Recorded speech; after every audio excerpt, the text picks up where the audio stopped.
como os jogos de luta funcionam. Porque o jogo de luta é um dos mais complexos de serem criados, né? Quem já tentou criar um jogo de luta sabe disso. Então, vamos falar sobre os estados desse jogo. Eu criei para a Ramup aproximadamente 200 estados. E você pode perguntar o que são esses estados. Basicamente, são os comportamentos e ações dos personagens. Então, se você olhar esse grafo aqui, você percebe que existem certos grupos de bolinhas que elas estão meio que conectadas ali, né? Isso são os movimentos do personagem. A maior parte dos movimentos que um lutador, né, de um jogo de luta faz, que um personagem faz, ele está de pé. Então você vê que a maior parte das bolinhas ali estão ali no centro, né? Do lado aqui você tem o abaixado e pulando, que são menos movimentos, mas ainda assim são bastante movimentos, né? Bem, a bolinha central é o estado parado de pé. Esse é o estado principal, a partir dele todos são conectados.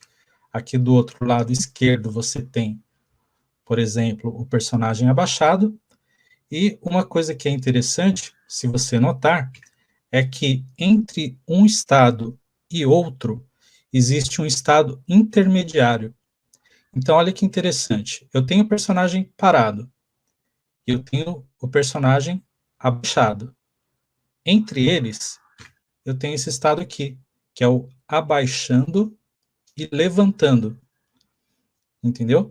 Então, isso é muito usado em jogos de luta, mas também você pode aplicar essa ideia para outros jogos que você estiver desenvolvendo, né?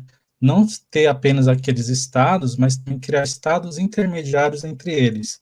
Isso vai aumentar a complexidade da sua máquina de estados, mas vai melhorar muito a jogabilidade do seu jogo, né?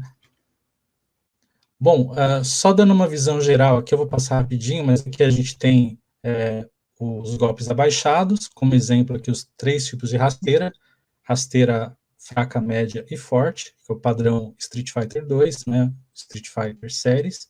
Temos o pulo vertical e horizontal, nós temos o pulo horizontal para frente e também para trás. Nós temos também voadora. Perceba que existe uma diferença se o personagem está pulando verticalmente e você apertar o chute forte, ele vai dar um tipo de voador, um tipo de golpe, mas se ele estiver avançando, um pulo ofensivo, né, horizontal, ele vai dar um outro tipo de voadora. Então, esses tipos de detalhes da mecânica de um jogo de luta profissional, ele foi incorporado à engine Ramup, né? E aqui você tem um exemplo desses estados.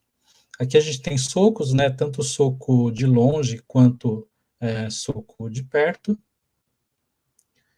E nós temos também golpes que só são acionados, por exemplo, quando você está andando para frente.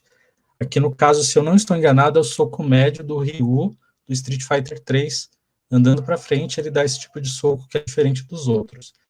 Então, a Ramup está preparada para todos esses tipos de situações que você pode acionar ou não nos seus personagens, e daqui a pouquinho eu vou mostrar como que a gente faz isso na prática, beleza?